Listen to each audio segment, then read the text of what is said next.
misma. ¿Por qué? Porque uno piensa de que le hace 40 gases en sangre durante el día, porque si se descompensó, si perillé el ventilador, si no perillé el ventilador, mucha anemia producida por misma indicación, porque hacerla en microtubos es mucho más caro, tiene otro tipo de proceso, entonces el gas va con un tubo normal. Entonces, cada hora, ni hablar si estaba descompensado y teníamos que bloquearlo, dormirlo, 30 minutos, nuevo gas. Anemia por examen se llama. En cuanto al infeccioso, recurrente, el paciente inmunodeprimido, poliinvadido, tuvo algunas veces tráqueo, sonda vesical, sonda rectal y múltiples vías, catéteres venosos, monitoreos invasivos, todo eso múltiples. Y obviamente la resistencia, porque a todo el mundo le ponemos, entra en la UCI, le ponemos banco imipenem. Entonces, uno llega y dice, ¿y por qué tiene banco? Empírico hasta que llegue. Entonces, 7 días empírico y la resistencia ha sido increíble y hoy en día estamos ya con antibióticos de segunda línea como Ceftavivac-Tan, que no pensábamos que lo íbamos a poner de inicio. ¿Por qué? Porque la resistencia cada vez es peor y mala curación de heridas, el fantasma de la enfermería y el dolor de cabeza de los médicos y el que nadie piensa que va a depender de la nutrición si se va a cicatrizar o no. Entonces, esto es parte de esto. En lo endocrino, voy a ir más rápido porque tengo muchas diapositivas todavía. Lo endocrino, tengo una alteración del eje somatotrófico, del eje tiroideo y del eje suprarrenal. Voy a tener una reabsorción ósea por inmovilidad, voy a tener una deficiencia de, ningún paciente en UCI tiene sol, las UCIs no tienen sol, yo tengo UCIs que no tienen ventana, entonces ni siquiera le entra la luz del sol, insuficiencia suprarrenal, adiposidad y aumento de este catabolismo proteico por la misma respuesta que voy a hablar ahora. Voy a pasar rápido estas para llegar a donde quiero, que es el manejo clínico. El manejo clínico va a ser una evaluación, la prevención, manejo del dolor. Es el ABC, pero no es el ABC de la reanimación, no es el ABC de vía aérea, reanimo, respiro, veo, no, este es el ABC de la evaluación, la prevención del dolor, el despertar, la analgesia, la evaluación del delirio, la movilización precoz, el manejo y empoderamiento de la familia una vez que ya pueda ingresar. Los pilares básicos, asistencia ventilatoria adecuada y oportuna, un soporte nutricional y manejo de las alteraciones endocrinas es fundamental y debemos saber cuántas proteínas, cuántas calorías, cuántos oligoelementos se están pasando a nuestro paciente y debemos suplementar los déficits. La terapia física precoz y la infección, la prevención de las infecciones y obviamente los cuidados. El equipo multidisciplinario, kine, fono, terapeuta, neurorehabilitadora, fisiatra, intensivista y nutricionista, y no se puede manejar con menos.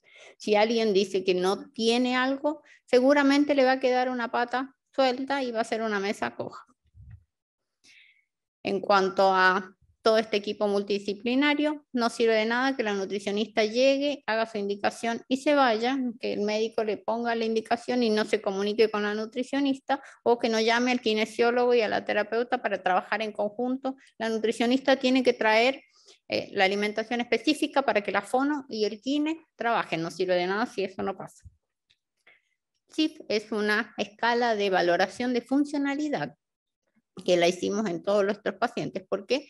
Porque nos va a ir determinando la magnitud del daño de este paciente longo. Este paciente que lleva muchas semanas, que lleva más de 12 semanas hospitalizado y que va a determinar cuánto tiempo va a tardar en recuperarse. Estos son nuestros pacientes, pero esa es una de mis fotos, esa es mi unidad. El paciente no está solo, el paciente está con un equipo multidisciplinario y estamos todos pendientes de que se haga. Escalas, muchas, de cognición, de cooperación, funcionalidad, dolor, equilibrio y marcha, deglución, piso pélvico, comunicación, nutrición, no voy a nombrarla rápidamente, porque voy a enfocarme en esto.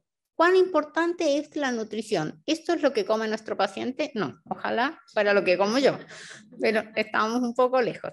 Esto es lo que debería tener de aporte nuestro paciente. ¿Por qué? Porque este es el ciclo de mi paciente crítico. Mi fase EP, mi paciente está como dormido. Siempre yo les explico a los residentes esto. El paciente en la fase EP, en la fase del shock, va a disminuir su consumo de oxígeno, va a disminuir su respuesta. ¿Para qué? Para después de salir del shock, que tengo entre 24 y 48 horas para salir, voy a salir con un consumo, una liberación de catecolamina, un aumento excesivo de la glucosa. Entonces, ahí es donde yo tengo que, mi equipo de salud debe alimentar. Yo no alimento en las primeras horas, nunca a ningún paciente crítico, porque no me es necesario, tengo que reanimarlo, tengo que hidratarlo, tengo que sacarlo del shock, de la injuria por el cual ha llegado, y después comienzo la alimentación. Mi fase EP, choque, mi fase flow, catabolismo, y mi fase flow de anabolismo. ¿Cuál es lo más importante que yo considero? Entre el paso del flow catabolismo al flow anabolismo nos quedamos pegados en la misma indicación. Y después el paciente quedó el primer día comiendo lo que el día que se fue. Ese era el requerimiento que el paciente tenía que comer en las 100 días, en las 5 semanas, en las 12 semanas, no. Adaptar cada alimentación a lo que tiene en ese momento. Le hago una valoración el primer día y la dejo 100 días después, va a necesitar las mismas calorías, las mismas proteínas, el mismo aporte. Seguro que no. Por eso es que tenemos este cuadrito donde dice que en la etapa de shock yo no voy. ¿Por qué? Porque voy a reanimar, voy a poner noradrenalina, ventilador, PAICO, invasión. En mi etapa de sepsis sí voy a empezar a poner un poco de calorías, un poco de proteínas, siempre oligoelementos. A mí me gustan mucho los módulos. Yo a todo el mundo le pongo alguno. ¿Por qué? Porque mi dieta hospitalaria no cumple los criterios, ni de proteínas. Yo le puse un común a mi paciente y tengo 60 gramos de proteína, que ni para mí serían óptimas. Entonces, si yo espero darle 1 a 2, hasta 2,5 gramos de proteína a un paciente, tengo que suplementarlo. ¿No? Y en la etapa del crónico, seguramente voy a tener que ir reevaluando. La respuesta metabólica por carbohidratos, hiperglicemia, por degradación de proteínas y por un incremento en la movilización de los lípidos. Hay repercusiones nutricionales. Este ciclo todos los tenemos que saber. ¿Por qué? Porque me va a llevar a que yo le aporto y a que yo debo controlarlo. Este es mi paciente del cual venimos hablando. Este es mi paciente que tiene problemas de presión, que está postrado, que toma coca, y 1000 farmacias y encima quedó con una alteración neurológica. ¿A este paciente le doy de comer lo mismo que está acostado en la UCI? No. Entonces, le hago una valoración de requerimientos energéticos, calorimetría indirecta. Ojalá yo tendría en todos los ventiladores o en todas las camas Indisa. Ustedes tienen en su UCI y en su UTI, yo he pasado por acá, tienen calorímetro para hacer portátil. Es buenísimo. ¿Por qué? Porque me permite saber cuál es el requerimiento exacto del paciente. Es el gol estándar y hasta el momento va a seguir siendo. ¿Es disponible en todos? No. Lástima, no tenemos un calorímetro en las consultas, no tenemos calorímetro para todas las unidades de paciente, menos ahora. Balance nitrogenado, si no tengo nada más, o si no uso fórmulas. Balance nitrogenado, ¿por qué? Porque me va a dar el indicador del metabolismo proteico. Y lo que yo necesito es proteína. Consumo de energía. Si mi paciente está en ayuno prolongado, raramente consuma tanta proteína, pero sí va a consumir mi paciente con trauma y sí va a consumir mi paciente con sepsis. Entonces a este paciente yo le tengo que aportar tanto glucosa, tanto como proteína. ¿El paciente diabético entra en esto? Sí.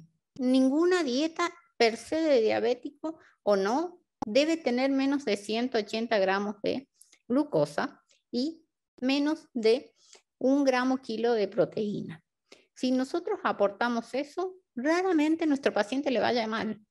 Entonces, pensar que sí tiene una patología, por lo cual debe tener un mayor catabolismo y ese hipercatabolismo de salida de la fase de hacia una fase de hipercatabolismo hasta que llega a su tope y yo debo reevaluarlo. Lo evalúo el día 1, lo evalúo el día 7, y lo evalúo el día 14, lo evalúo el día 21 y así. ¿Es necesario que tenga miles de evaluaciones? Sí. Lamentablemente sí.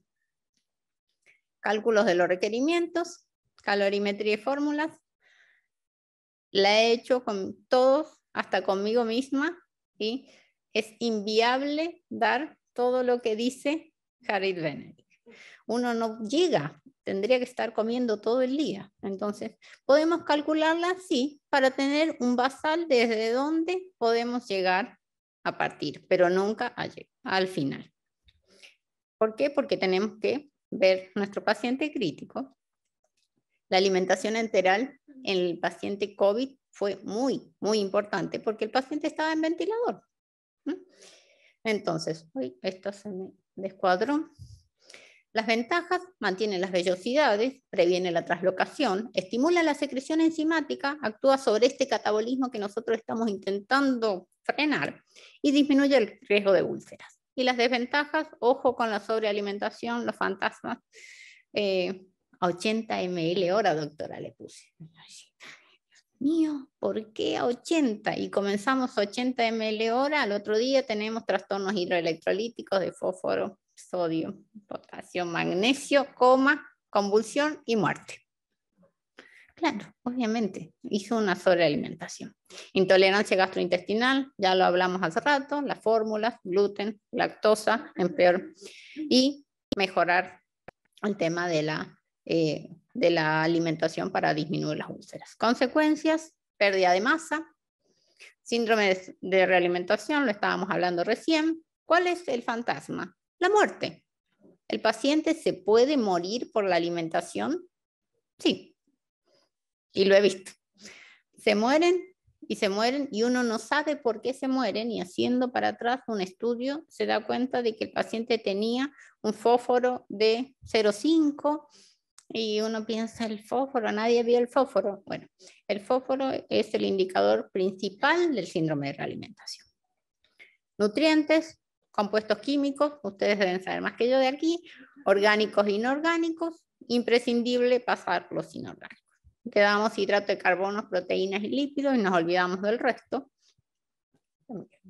Hidratos de carbono, proteínas y lípidos, vitaminas, minerales y agua. Esta es mi composición, sea paciente inicial, sea paciente larga estadía o sea paciente que se va a ir a su casa. ¿Nos olvidamos del paciente que se va a ir a su casa? No, tenemos que hacer un seguimiento y el seguimiento debería ser 6 meses.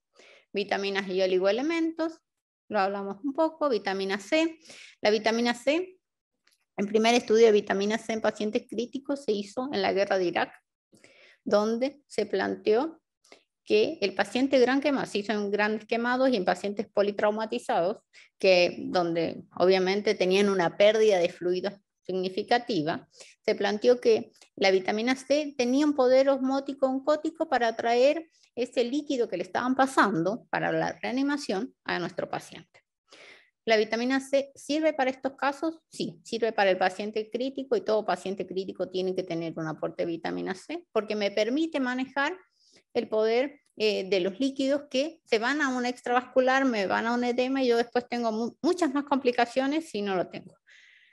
¿A todos los pacientes le pasamos vitamina C? No, pero deberíamos.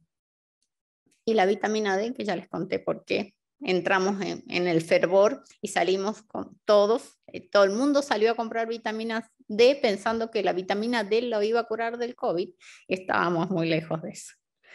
Zinc, cicatrización y heridas y manejo de sistema inmune imprescindibles, y módulos, tengo todo. Si no tengo alguno, puedo llegar a descompensarme. ¿Por qué? Porque cada módulo tiene su indicación. No es no darle el módulo que se me cruzó voy a decir marcas, no importa, se me cruzó un Glucerna, le di un Glucerna, se me cruzó un Ensure, le di un Ensure, no, había una Vintra aquí sobre, le voy a dar eso. No, cada módulo tiene su indicación, y sobre todo en el paciente crítico, en el paciente crónico, que tengo muchas interacciones. Evidencia, y ya para terminar, los pacientes con enfermedades críticas no responden a la nutrición basada, obviamente no responden, porque siguen persistentes, siguen inflamados, siguen inmunodeprimidos y siguen con síndrome catabólico. Enfermedades para sobrevivir. ¿Cómo alimentamos a este paciente para que sobreviva? Las declaraciones de ESPEN, nosotros usamos como centro estas indicaciones en el paciente COVID, que fueron las más claras, las que primero se salieron, donde había un aporte claro de proteínas, un aporte claro de vitaminas, un aporte claro de oligoelementos, y fue como nuestra guía, hasta que hicimos una nuestra, por supuesto, fue nuestra guía inicial para manejar el paciente COVID. Les recomiendo que la vean. Esta es la más clara de todas las que hay y la que nos permite y que es extrapolable a nuestro círculo, porque muchas cosas uno plantea y ¿de dónde las saco? ¿De dónde las consigo? Esta es 100% extrapolable a nuestra cultura. Basándonos en consenso, cuándo alimentar, y se lo recomiendo que lo lean. ¿Por qué? Porque plantea que el paciente permanece hipermetabólico e hipercatabólico a pesar de haber salido del shock. Este es muy claro, es una corte bien pequeña, pero plantea eso. ¿Por qué mi paciente sigue hipercatabólico e hipermetabólico a pesar de haber salido del shock? El consenso, definiciones de pacientes crónicos, y eso sería todo. Espero que les haya servido y muchas gracias.